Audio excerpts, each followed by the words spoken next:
Hello friends, welcome to my mini kitchen. আজ আমি আপনাদেরকে পনির স্টাফড আলুর দম দেখাবো, বা দম আলু যেটাকে বলে। ফার্স্টেই আমি আলুগুলোকে ভালোভাবে স্কুপ করে সামান্য নুন দিয়ে ভেজে রেখে দিয়েছিলাম গোল্ডেন ফ্রাইড করে। আর তারপরে আমি নিয়েছিলাম ঘরে বানানো পনির বা ছানা।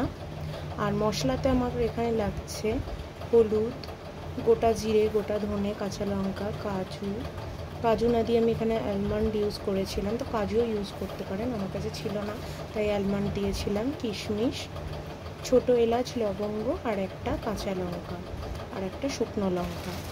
আর এটার সাথে লাগছে আমার কসুরি মেথি, আর লাগছে ধনে পাতা। আর আমি এখানে ছানার যে জলটা এক্সট্রা সেটাও রেখে দিয়েছিলাম ওটা ইউজ করার জন্য। তো ফার্স্টেই আমি সমস্ত ড্রাই যে মশলাগুলো ছিল, গোটা মশলাগুলো ছিল, ওগুলো পেস্ট করে নিয়েছিলাম। তারপরে আমি কড়াইতে তেলটা গরম করবার জন্য দিয়ে দিয়েছিলাম। ভালোভাবে কড়াইয়ের তেলটা গরম হয়ে গেলে কয়েকটা গোটা জিরে আমি ফোড়নে দিয়ে দিয়েছিলাম। ফোড়নটা ভাজা হয়ে গেলে ভালোভাবে ওটার মধ্যে একটু নুন দিয়ে দিয়েছিলাম। আমি কড়াইতে একটু জল ছিল, সেই জন্য ছিট ছিল। তারপরে আমি ছানাটা বা পনিরটা দিয়ে দিয়েছিলাম কড়াইতে, ভালোভাবে মিক্সড করতে হবে। আর আমি মশলাটাও ওই ফোড়নের পরে দিয়ে দিয়েছিলাম, আমার ওটা দেখানো হয়নি, তো ক্যামেরাটা তখন অফ ছিল আমার। তো মশলাটা ফার্স্টে দিয়ে তারপরে পনিরটাকে দিয়ে আমি মিক্সড করে নিয়েছিলাম, নুনও অ্যাড করে দিয়েছিলাম খানিকটা। তো যখন মেশানোটা হবে মশলাটার সাথে পনিরটাকে, তখন কিন্তু গ্যাসটাকে অফ করে দিয়ে মেশাতে হবে, বা খুবই স্লো করে দিতে হবে। যেহেতু আমি মিনি কিচেনে দেখিয়েছি আর আমার কড়াইটা খুবই ছোট, তো খুবই গরম হয়ে গেছিলো, মানে অতটা গরমে কিন্তু মেশালে হবে না, তাহলে কিন্তু মশলাটা পুড়ে যাবে।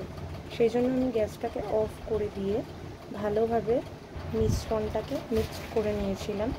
তারপরে আবারও জ্বালিয়ে এবার একটুখানি শুকনো করে নিতে হবে, মানে কষিয়ে নিতে হবে ছানাটার সাথে মশলাটাকে। এই যে আমার মশলা কষানো রেডি।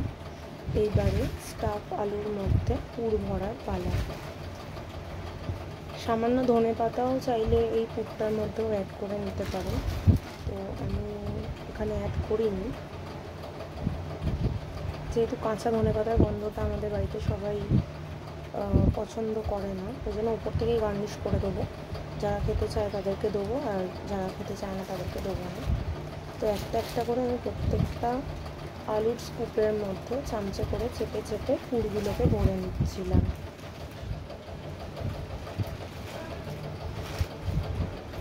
ভালোভাবে ভর্তি করে করে পুরগুলো দিয়ে নিতে হবে।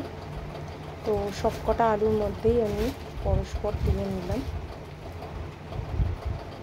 যদি বড় আলু হয় তাহলে টুকরো করে নিতে হবে, আর যদি ছোট আলু হয় তাহলে একটা আলুতেই হয়ে যাবে, মানে গোটা গোটাই রাখা যাবে, গোটা আলুই স্কুপ করে নেওয়া যাবে। প্রথমে আমি আবারও গোটা জিরে ফোড়ন দিয়ে নিলাম। এরপরে ওই যে মিশ্রণটা বানিয়েছিলাম পেস্টটা মশলার, সেটা আমি দিয়ে দিলাম, আর ওই ছানার জলটা পুরোটা অ্যাড করে দিলাম, সামান্য নুনও অ্যাড করে দিলাম।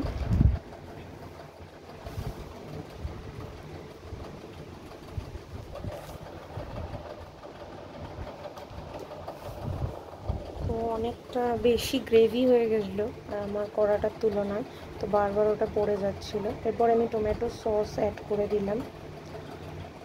যদি কেউ চাইছেন টমেটো কুচিয়েও দিতে পারেন। তো আমি গরম মশলা অ্যাড করলাম এটার উপরে, আর একটু ঘিও দিয়েছিলাম, ঘিটাও আমার দেখানো হয়নি।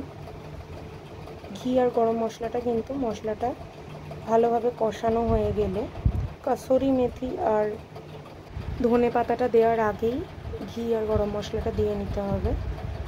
কসুরি মেথি আর ধনে পাতা দিয়ে কিন্তু খুব বেশিক্ষণ ফোটানো যাবে না, কারণ কসুরি মেথি দিয়ে ফোটালে কিন্তু একটু তেঁতুটে ভাব চলে আসে। তো আবারও আমি ভালোভাবে মশলাটাকে কষিয়ে নিচ্ছি। এরপরে আমি আলুগুলোকে এখানে অ্যাড করে দেবো এক এক করে।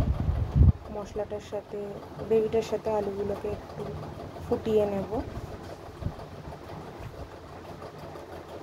ভালোভাবে ফুটিয়ে নিলেই কিন্তু আমাদের আলুর দমটা বা স্টাফ আলু একদম সার্ভ করার জন্য রেডি। রুটি বা পরোটার সাথে দারুণ লাগবে। Thanks for watching.